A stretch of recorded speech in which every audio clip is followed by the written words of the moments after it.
Atmanirbharta means. I had a discussion with Prime Minister Modi when he gave the motto, one earth, one family, one future for the G20 conference. Then he asked me, how will you explain it? Then I gave an explanation which I am going to tell you. He asked me to deliver the lecture to the Niti Aayog on 23rd October or maybe 28th October 2023. I delivered the lecture. It's available on the net, you can see it.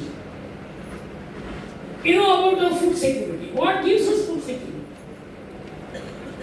You know, in the entire world, our land is 2.4% of the global land area. In the entire world, its surface is taken, probably 27% of the global surface is land, out of which we have 2.4%. 2.4% or 27%. But we have 18% human population in this. 18% of world's human population. 30% of world's bovine population.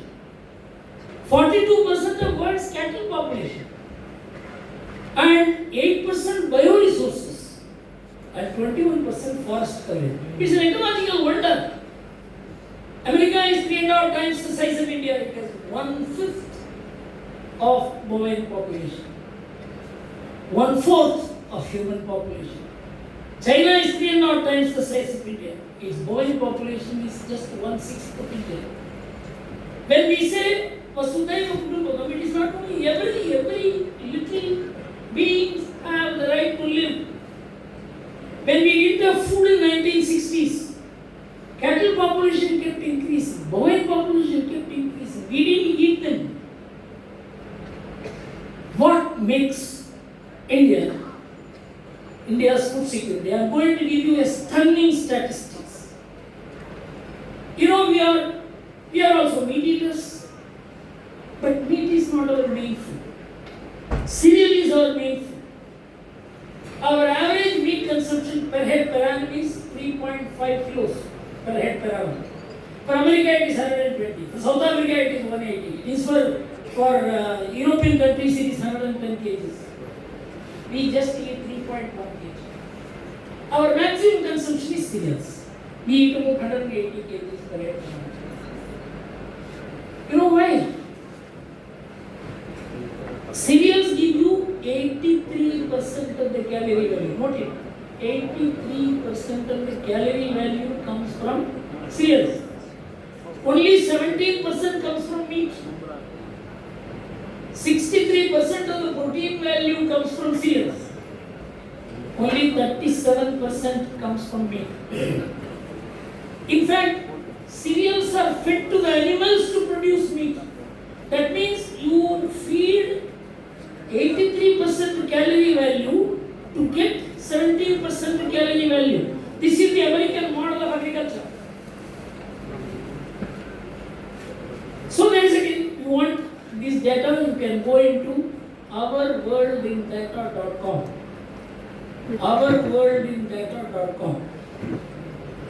Let us assume all Indians decide to shift to the American way of eating. Eat only burgers and things like that. We will need 6 times the agricultural land we have.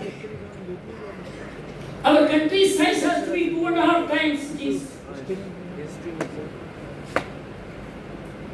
And 1 kilo of cereal and 1 kilo of meat, if they are compared in terms of CO2 gas emission, it is 10 to 100 times more. If all Indians decide to stick to the American way of life, there will be no environment in the world.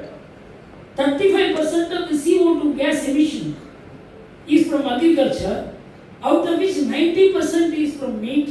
If India, a big country, shifts to meat eating like the Americans, we are also meat eaters. 60% of Indians are non-vegetarians, maybe 68%.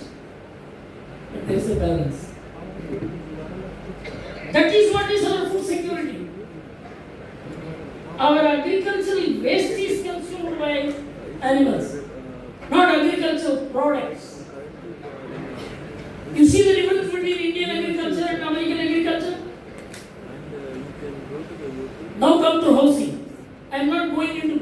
statistics, but this is sufficient to show how in the Indian food style changes. There will be no food security in India. Next is housing. We have 4.5 persons per household living together. 3 generations live together. We share our space. And in America, there are 2.5 persons per household.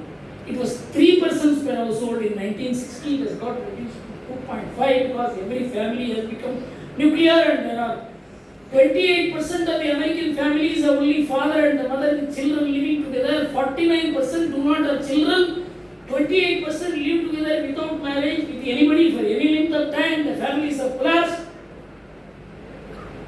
First marriage is ended in divorce, 55%. Second marriage is ended in divorce, 68%. Third marriage is ended in divorce, 74%. This is what Psychology magazine says. Divorce is the second.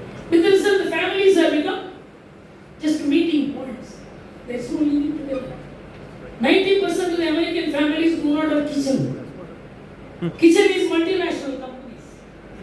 A house without kitchen, a house without a role for women cannot be sustained only by bedroom. Of course, they don't have puja room.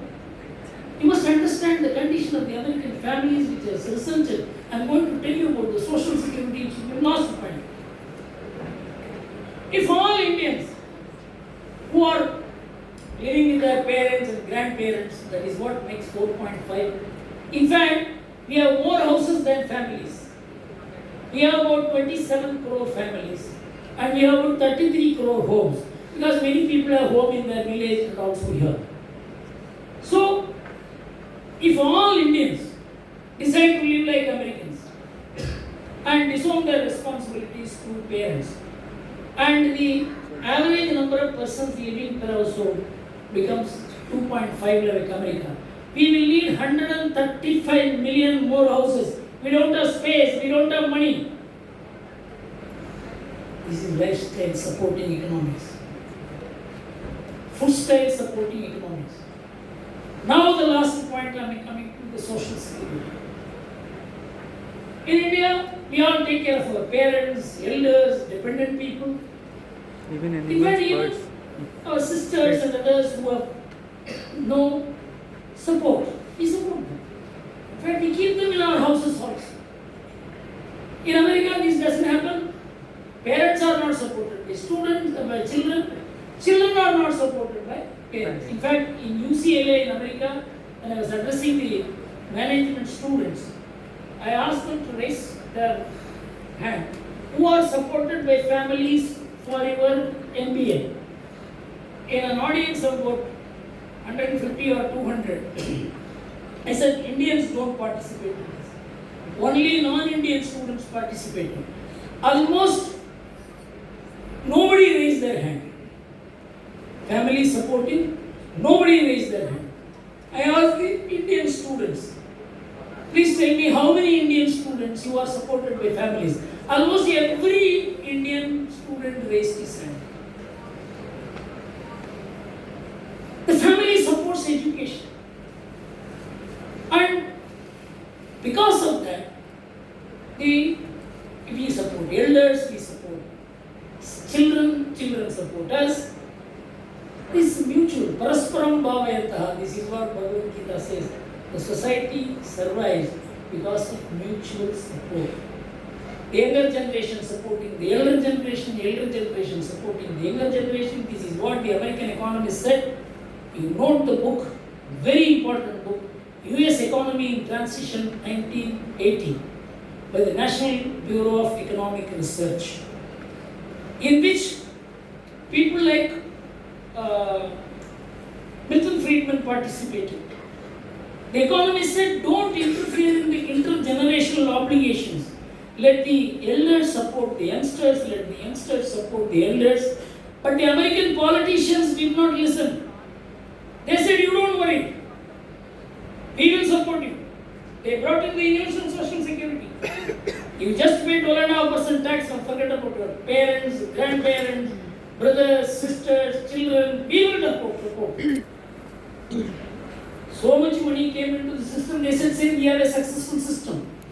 But when the American population began dipping from 2006, the deposits into the national security dipped and the withdrawals from national security increased. With the result, there is a deficit in national security account, social security account, and if the future burden is reduced to the present day value, the deficit in US national security, so social security is $72 trillion. This is like dynamite under America, but in India, the entire social security is taken care of by families, our culture, our value system. If all Indians decide to disown their parents, the responsibilities towards near and dear, 70 crore people will be standing before Prime Minister Narendra Modi's house for 2 square meals a day. There will be no India. But do we study Indian economy like that? Indian economics like that? Do we teach Indian economics like that? Atmanirbharta is founded on lifestyle. You can stop the import of goods by tariffs, but you can't stop the import of lifestyle by tariff. It has to be protected by consciousness.